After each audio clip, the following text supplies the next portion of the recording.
다 같이 말씀 봅니다. 오늘 본문은 누가복음 2장 30절에서 32절, 우리 세 절만 보겠습니다. 누가복음 2장 30절에서 32절, 신약성경 90면에 있습니다. 누가복음 2장 30절에서 32절까지의 말씀, 우리 한 목소리 읽기 원합니다. 누가복음 2장 30절에서 32절 말씀 함께 읽습니다. 30절부터 함께 읽습니다. 시작. 내 눈이 주의 구원을 보았사오니 이는 만민 앞에 예비하신 것이요 이방을 비추는 빛이요 주의 백성 이스라엘의 영광이니이다. 아멘. 영광이니이다. 아멘. 할렐루야. 할렐루야. 힘들어요.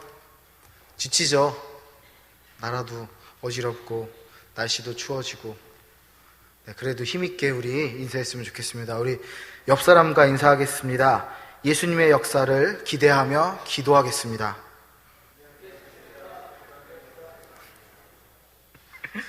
네, 감사합니다. 오늘은 이제 대림절 둘째 주죠. 둘째 주예요. 지난주에 말씀드렸듯이 첫 번째 주 초, 이제 두 번째 주 초가 밝혀졌는데, 오늘은 이렇게 고백했으면 좋겠습니다. 제가 우리는 선포의 상징으로 이 초를 켭니다라고 하면 여러분들이 화면에 나온 예언자들을 통해 하나님으로부터 오신 말씀이요, 이렇게 고백하시면 되겠습니다. 제가 먼저 우리는 선포의 상징으로 이 초를 켭니다라고 하면 하시면 됩니다. 우리 함께 고백해 볼까요? 우리는 선포의 상징으로 이 초를 켭니다. 예언자들을 통하여 하나님으로부터 오신 말씀이요 우리를 구원의 길로 이끄소서. 오소서 오소서 임마누엘. 아멘. 아멘. 아름다우신 예수님의 오심을 찬양하며 기대하는 여러분 대림절 되시기를 축복합니다. 자, 우리 기도하고 말씀 전하겠습니다. 주님을 찬양합니다. 우리의 마음과 생각과 뜻이 언제나 주님께 향하게 함께하여 주시옵소서. 오늘 말씀 중에 주님 은혜 내려주시고 오직 그리스도 예수만을 의지할 힘을 얻게 하여 주시옵소서. 이 대림절 주님을 기대하며 예수님의 이름으로 기도합니다. 아멘. 할렐루야. 반가운 얼굴도 있고요, 그리운 얼굴도 있고요. 반갑습니다. 12월 달이에요. 12월 달 여러분 어떤 기대함으로 계신가요? 12월 하면 여러분 어떤 생각이 드세요? 학생들 어떤 날이에요? 어떤 달이에요? 이제 드디어 그날이 왔죠. 한 학년의 마지막 기말고사. 네. 대학생들 벌써부터 공부하느라고 많이 고생하는 것 같은데, 그래요. 2학기를 마쳤다는 기쁜 생각도 있지만 이놈의 가을 학기는 순식간에 지나가서 12월 달이에요. 그죠? 네. 언제나 찾아오는 이 가을 학기 마지막 기말고사, 피곤하기도 하고 지치기도 하죠. 직장인들은 어때요? 이제 그분이 오시잖아요. 결산이, 그죠? 이제 실적 압박이 오고 영업하시는 분들은 어마어마한 그 자료 정리의 압박 속에서 살아야 되죠? 맞나요, 직장분들? 그래요, 네. 나만 그런가 봐요. 그런데 우리 12월 달 하면 이것 때문에 많이 설레죠? 크리스마스, 그죠? 12월은 한 해를 정리하며 새로운 해를 기다리는 달이에요. 마지막 달인 12월에 우리는 예수님의 이야기로 한 달을 채우려고 해요. 이번 달에 그래서 제목을 다른 걸 안 정하고 그리스도를 기다리는 자들이라고 아마 제가 적었죠? 사람들이구나. 그리스도를 기다리는 사람들. 그래서 정말 예수님 기다렸던 그 사람들의 이야기로 여러분하고 은혜 나누고자 합니다. 앞서 고백했듯이, 우리 이야기했듯이 오늘은 대림절 두 번째 주일이에요. 대림절을 통해 2000년 전에 우리를 위해 이 땅에 오신 예수님을 기다리며 준비하는 한 달 되기를 소원합니다. 요즘 보면, 요즘도 그렇고 뭐 우리나라 하면 빨리빨리라는 말이 굉장히 많이 외국인들한테 알려져 있죠. 그죠? 제가 98년도죠? 97년도인가? 유럽을 갔었어요.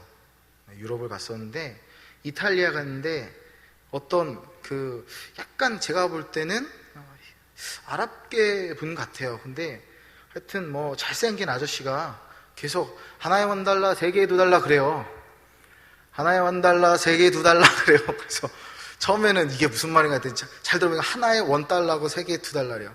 근데 제가 딱 보니까 언니 오빠 일로 와, 빨리빨리 일로 와 라고요. 왜 그렇게 얘기했을까요? 한국 사람들이 빨리빨리란 얘기 많이 하고 많이 깎기도 하고 또 하나만 사지 않고 1+1 좋아하잖아요. 우리나라 사람들. 우리나라 사람들의 특징 중 하나가 이거예요. 빨리빨리라는 말. 그죠? 요즘 스마트폰 느리면 답답하죠. 저도 얼마 전에 휴대폰을 다시 바꿨는데 터치가 안 되기 시작하니까 도저히 참을 수가 없더라고요. 근데 터치가 안 된 지 뭐 한 달이 됐냐 2달이 됐냐 그게 아니라 한 일주일 사이에 답답함에 못 이겨서 결국은 바꿨어요. 물론 약정도 없고 할부도 없어서 과감하게 바꿨지만 우리나라 요즘 그런 것 같아요. 뭔가 느리고 답답하면 빨리빨리 뭔가를 바꾸게 됩니다. 기술의 속도도 그렇죠. 빨리빨리 변하고 있어요. 빠르게. 그러다 보니까 많은 현대인들이 조급증에 걸린 것 같아요. 뭔가 급하고 답답해하고 조금이라도 뒤처지는 것을 견디지 못합니다. 저도 이 말씀 준비하면서 좀 회개했어요. 내가 그냥 정말 고백한 대로 더 이상 휴대폰이 통화가 안 될 때까지 썼어야 되는데 라는 회개를 했어요. 여러분은 어떠세요? 여러분도 조급하게 인내하지 못하고 무엇인가 빨리 이루고자 하는 것들이 있지 않은지 한번 돌아봤으면 좋겠어요. 그래서 최근에 인내라는 단어, 기다림이라는 단어가 좋게 사용되지는 않는 듯 합니다. 어쩌면 인내하라고 하면 화를 낼지도 몰라요. 뭘 도대체 더 인내하라고, 도대체 얼만큼 더 참아야 되냐고 라고 이야기할 수도 있어요. 그럴 만도 한 시국이죠. 그럴 만도 한 환경이고요. 그런데 이 기다림이라는 것은 자연의 법칙입니다. 농부가 씨를 뿌려요. 씨를 뿌리자마자 여러분 열매가 뿅 하고 나타나나요? 그거야말로 마법이죠. 마법과 같은 일이에요. 그런 일은 있을 수가 없습니다. 우리 교회 청년들 중에 실험실에서 일하시는 분들이 몇 분 계세요. 실험하는 지체들이 가장 큰 고역이 뭔지 아세요? 실험 결과가 도출될 때까지 진짜 짜증나도 참고 기다려야 돼요. 그런데 결과가 도출될 때까지 기다리지 않으면 그 실험은 망칠 수밖에 없어요. 맞죠? 마찬가지로 산모도 잉태한 후에 만약에 아이가 일주일 하루 만에 뿅 하고 나타나면 과연 그만큼 아이가 소중할 수 있을까요? 아무리 생명이라도 조금 의구심을 가져요. 9달, 10달이라는 시간 동안 그 뱃속에서 정말 형제들, 자매들한테 잘해야 됩니다. 잘해야 돼요. 너무나 힘들어요. 나는 모르지만 너무나 힘들어요. 옆에서 보면 너무나 힘들어요. 허리가 끊어질 것 같고 걷는 것 하나 힘들고 그렇다고 포기할 수 없는 높은 굽 신어야 되고 또 직장 다니는 분들은 배가 이만큼 나왔어도 그래 역시 여자들은 이란 소리 안 들으려고 정말 솔직히 봐서 남자들보다 훨씬 일 잘하는 분들 많거든요. 그런데 이상하게 형제들 중에 우리 교회는 아니죠. 형제라고 하면 안 되죠. 남자들 중에 꼭 자매가 배불러서 임신하면 그거 갖고 뭐라 그래요. 못난 놈들이죠. 못난 놈들. 그런데 그런 소리 안 들으려고 자매들은 더 열심히 일해요. 정말 인고와 인내의 시간을 거친 후에 딱 아이가 태어나고 얼마나 예뻐요. 내가 참고 기다려서 난 아이. 그만큼 소중하다는 얘기죠. 그만큼 훌륭하다는 얘기고. 그래서 엄마가 위대한 거예요. 기다리니까, 인내하니까, 참으니까. 여러분, 우리 산모 이야기만 해도 그렇잖아요. 농부 이야기도 그렇고. 기다림이라는 것은 실패도 나약함도 아닙니다. 오히려 위대해요. 아름다워요. 그 열매가 생명을 갖고 있고 힘을 얻습니다. 안타까운 이야기지만 일찍 태어난 조산하는 아이들은 인큐베이터라는 그 공간에서 힘겨운 시간을 보내요. 그런데 9달, 10달을 버틴 아이들은 튼튼하게 자라는 경우가 많아요. 여러분, 그만큼 무르익은 열매의 힘과 능력이 강하다는 거예요. 기다림은 멈춤의 시간이 아니라는 거죠. 또 멈추는 것이 아니라 준비하는 시간이에요. 우리 청년들 중에 취업을 준비하고 또 이직을 준비하는 직책들 있죠. 여러분, 이 시간 소중하게 여기시면 돼요. 감사하게 생각하세요. 멈춰 있는 거 아니에요. 멈춰 있는 거 아닙니다. 여러분은 지금 열매를 맺기 위해서 힘을 모으고 있는 거예요. 여러분이 가는 모든 곳에서 하나님께서 선하고 아름다운 역사 이루실 줄 믿습니다. 세계적으로 유명한 작가 중에 조앤 롤링이라는 사람이 있어요. 뭐 지은 사람이에요? 해리포터, 요번에 나온 게 뭐지? 신비한 동물 사전. 해리포터 책도 새로 나온 것 같은데, 이 조앤 롤링이 해리포터 첫 번째 원고를 만들고 몇 번을 출판사를 방문했는 줄 아세요? 몇 번 했을 것 같아요? 딱 글 너무 재밌으니까 바로 출판사에서 와, 우리 책 내자라고 했을까요? 제가 알아보니까 12개의 출판사를 거쳐왔다고 합니다. 한 출판사에 한 번만 갖고 갔겠어요? 12개의 출판사, 2번씩만 해도 24번, 10번씩 하면 120번이에요. 어마어마한 시간, 어마어마한 거절을 거쳐서 그녀는 해리포터라는 정말 주옥 같은, 사람들이 행복해하는, 즐거워하는 작품을 만들어낼 수 있었어요. 지금은 어때요? 어마어마한 경제적 가치도 뿐만 아니지만 많은 사람들이 그걸로 즐거워했잖아요. 또 그 밖에 많은 인물들이 인내하여 작품을 만들어냈는데, 여러분 베토벤 아시죠?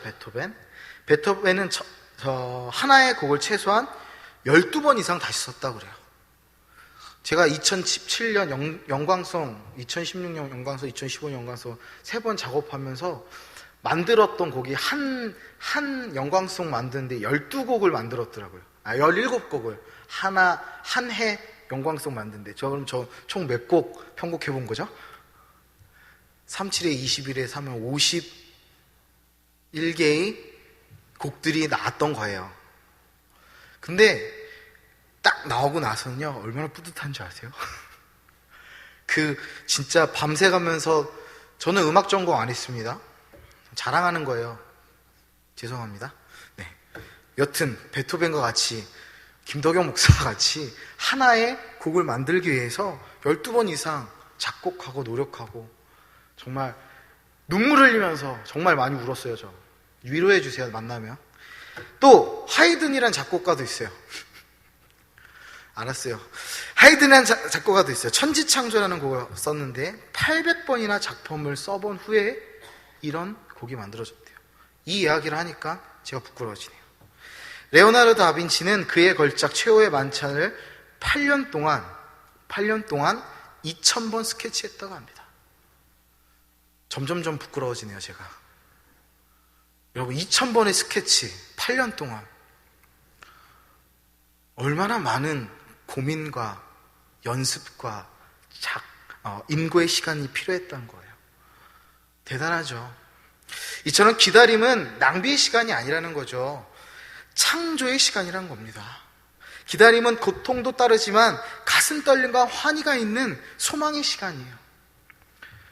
우리가 같이 함께 부르는 찬양들, 그 모든 찬양들이 그런 이야기들 때문에 혼란스러울 수도 있어요. 5분 만에 쓴 노래예요. 10분 만에 쓴 노래예요. 여러분, 그 5분 만에 10분 만에 그 노래를 만들기 위해서 그 작곡가가 공부하고 고민하고 괴로워하고 손을 긁으며 고통스러워하는 시간이 얼마나 많을까요? 지난주 목요일에 부카스텐 보컬 이름이 까먹었는데 그 친구가 이야기하더라고요. 자기는 성대가 찢어져서 피가 나올 때까지 연습했다고. 그게 피가 나오고 아물고 피가 나오고 아물고, 그리고 복근을 단련하기 위해서 배에다가 무거운 걸 올려놓고 노래를 불렀대요. 이렇게 큰 덩치의 남자친구 배에다 올려놓고 노래를 하는 모습을 보여주더라고요. 여러분, 얼마나 노력했으면 그렇게 됐을까요?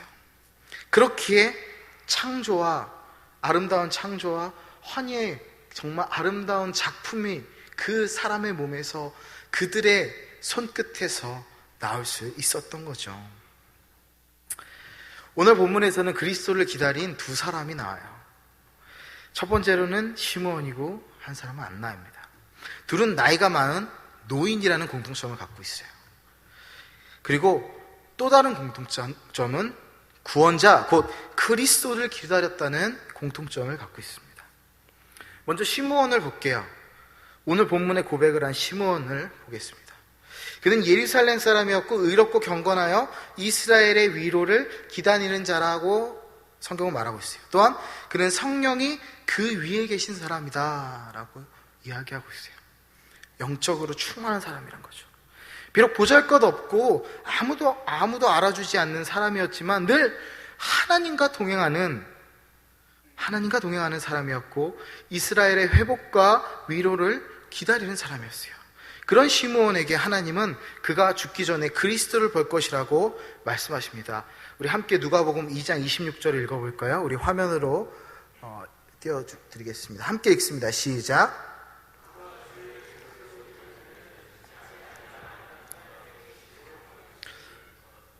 그가 주의 그리스도를 보기 전에는 죽지 아니하리라.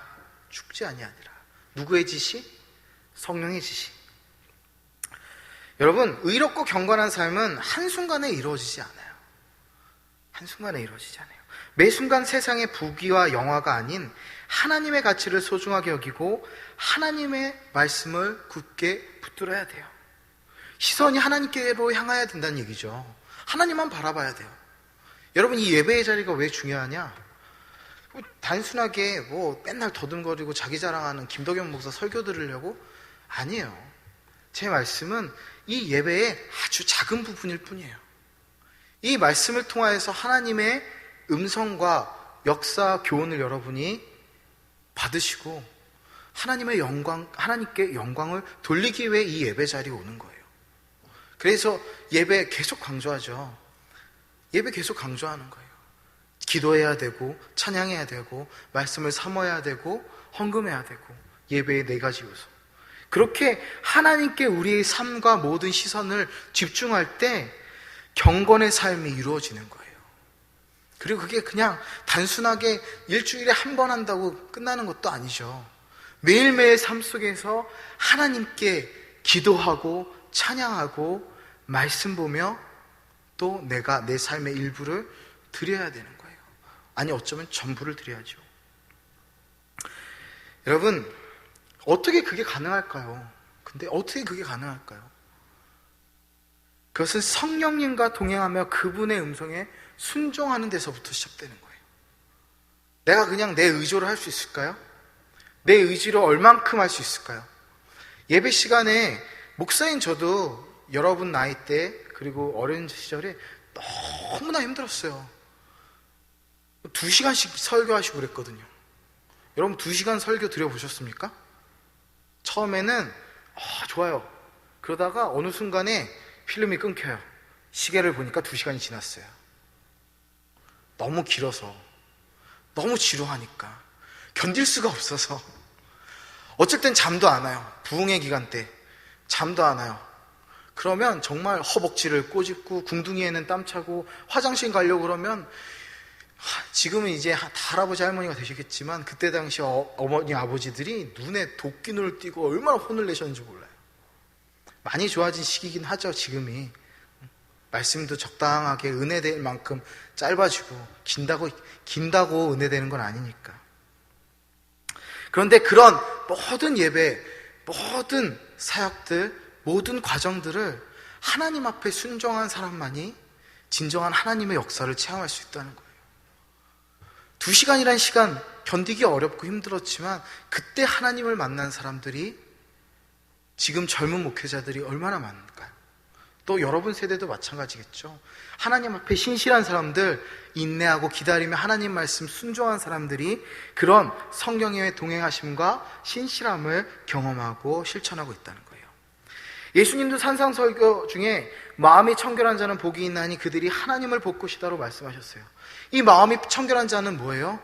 순수하게 하나님 말씀을 받는 자, 그런 말씀이에요. 시몬이 어떤 사람이었는지 더 자세히 기록되어 있지는 않아요. 그러나 아마 세상의 부귀영화를 쫓아 살아가기보다는 하나님의 나라와 그분의 가치를 구하며 자신의 삶을 드린 사람이라고 보여집니다. 그러면 하나님이 약속하신 구원자를 그러면서 하나님이 약속하신 구원자를 묵묵히 기다렸을 거예요.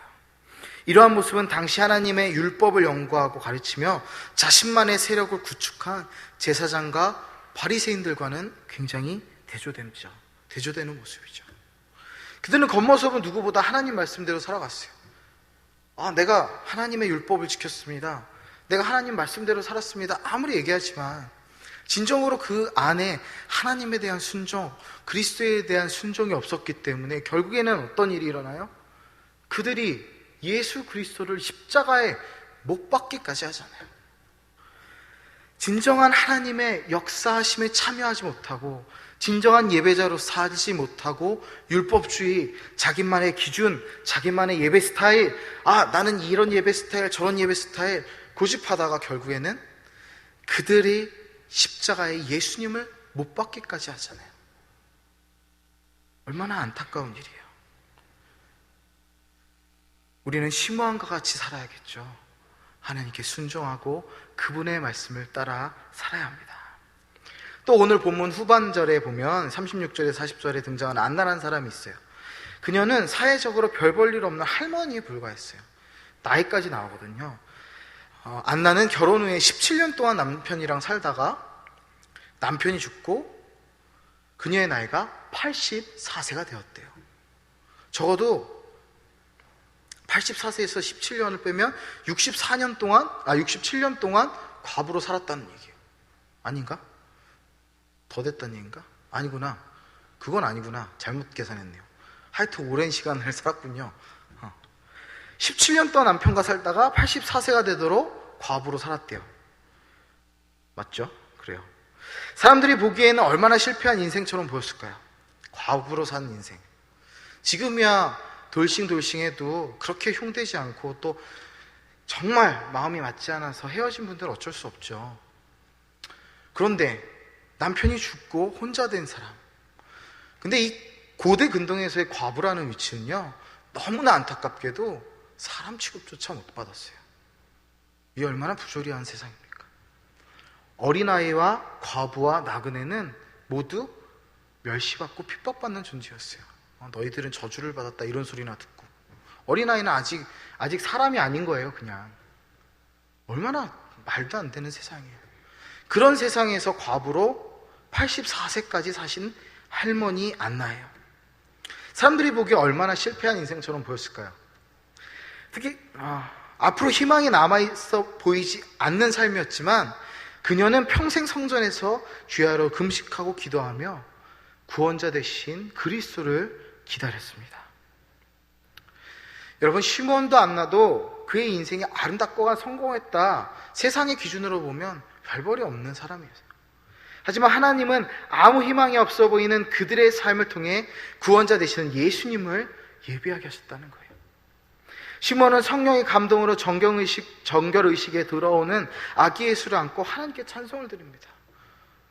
느닷없이 한 할아버지가 젊은 부부 요셉과 마리아가 아이를 정결예식을 위해 들어오는데 딱 발견하고 그 아이를 안고 찬양을 하는 거예요. 물론 그 찬양을 보면서 요셉과 마리아는 이전에 예표를 봤기 때문에 알겠죠. 구원자이신 예수님이라는 거를. 죄송합니다. 우리 함께 시므온의 고백을 다시 한번 볼까요? 29절에서 30절까지의 말씀인데 우리 함께 보겠습니다. 시므온의 고백입니다. 여러분이 읽습니다. 시작.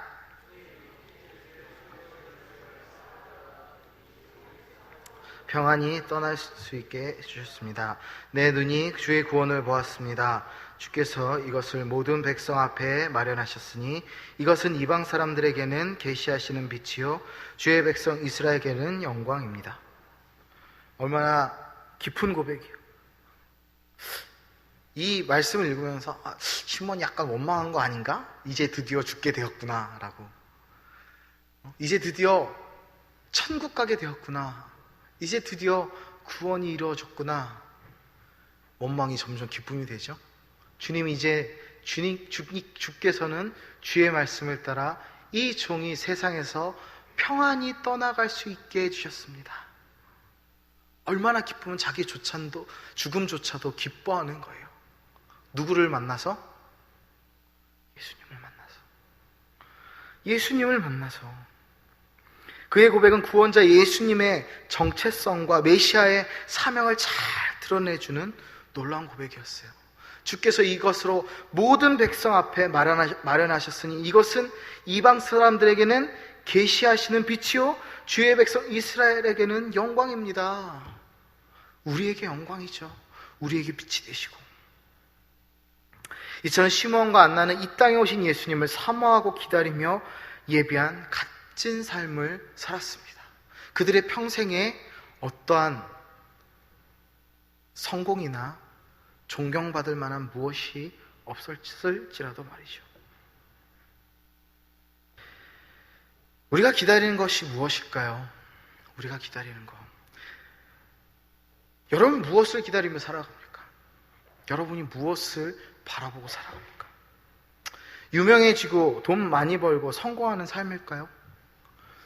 우리가 좋은 대학, 좋은 직장, 흔히 얘기하는 고스펙, 그것만을 추구하고 살아야 될까요? 여러분의 시선을 하나님께 집중하십시오. 좋은 직장 들어가야죠. 좋은 대학 들어가야죠. 좋은 학력, 좋은 스펙, 좋죠. 근데 그게 전부는 아니죠.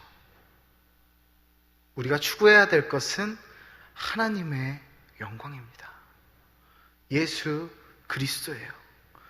내가 어느 학교, 어느 직장에 들어갔다 이것은 내가 잘된 게 아니에요.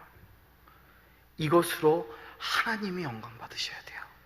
설사 사람들이 그런 회사는 처음 들어봤는데 라는 평가를 받을지라도 그 회사에서 하나님의 영광을 나타내면 그것만으로도 너무너무나 귀한 일이에요. 너무나 귀한 일입니다. 여러분, 이 땅 가운데서 예수님을 증거하시며 하나님의 영광을 위해 살아가시기를 축복합니다. 진정으로 예수님을 기다리는 사람들, 예수님을 마음속에 모신 사람들은 하나님을 위해, 예수님을 위해 살아가는 거예요. 여러분, 일전에 한번 말씀드렸죠? 여러분, 영향력 있는 사람 되세요. 성공하는 사람 말고요. 영향력 있는 사람. 석세서, 보통은 그 후임자를 석세서라고 하는데, 성공한 사람 말고요. 이펙티브한 사람 되시라고요. 영향력 있는 사람. 미국에서는 성공을 석세스라고 안 한대잖아요. 뭐라고 그랬다고요? effective라고 한다고 그랬잖아요. 영향력 있는 사람 되세요. 직업에 높고 낮음은 없습니다. 어느 직종에, 어느 직업에, 어느 자리에 있든 내가 영향력 있는 사람이라면 그것이 하나님이 승리하시는 삶이에요. 하나님의 선한 영향력을 끼치는 여러분 되시길 바라요. 그러기 위해서는 우리가 누구를 바라봐야 돼요? 하나님만 바라봐야 돼요. 우리 시므온과 안나처럼 오직 그리스도만 바라보고 오직 그리스도의 오심을 기대하며 살아가기 바랍니다. 이번 대림절 그런 시간 되기를 소망합니다. 매년 나와 상관없는 그냥 다가오는 행사, 크리스마스 주일에 다 같이 여기서 예배하니까 나는 안 와도 되지, 그러지 마세요. 이 자리를 채우고 이 자리를 하나님께 올려드리시기 바랍니다. 그리고 우리가 있는 곳곳에서 하나님을 증거하시기 바라요. 메리 크리스마스 산타 할아버지는 코카콜라라는 회사에서 캐릭터 상품으로 만들었다고 누누이 얘기 제가 했나요? 저는 아이들한테 얘기하고 있는데 동심 파괴자라고 아내한테 혼나고 있습니다. 사실은 사실이니까요. 크리스마스의 주인은 산타클로스가 아니에요. 우리가 아니에요. 아이들이 아니에요. 누구예요? 예수님이십니다. 그날 데이트 하면 좋죠. 그런데 먼저 누구에게 나와야 합니까? 하나님께 나와야죠. 이 주일은 누구의 날입니까? 하나님의 날입니다. 우리 하나님을 기다리고 하나님의 예표를 나타내는 자로서 하나님만 바라보고 진정으로 하나님을 섬기고 기쁨과 설렘으로 이 대림절을 보내시는 여러분 되기를 주님의 이름으로 축복하고 기도합니다.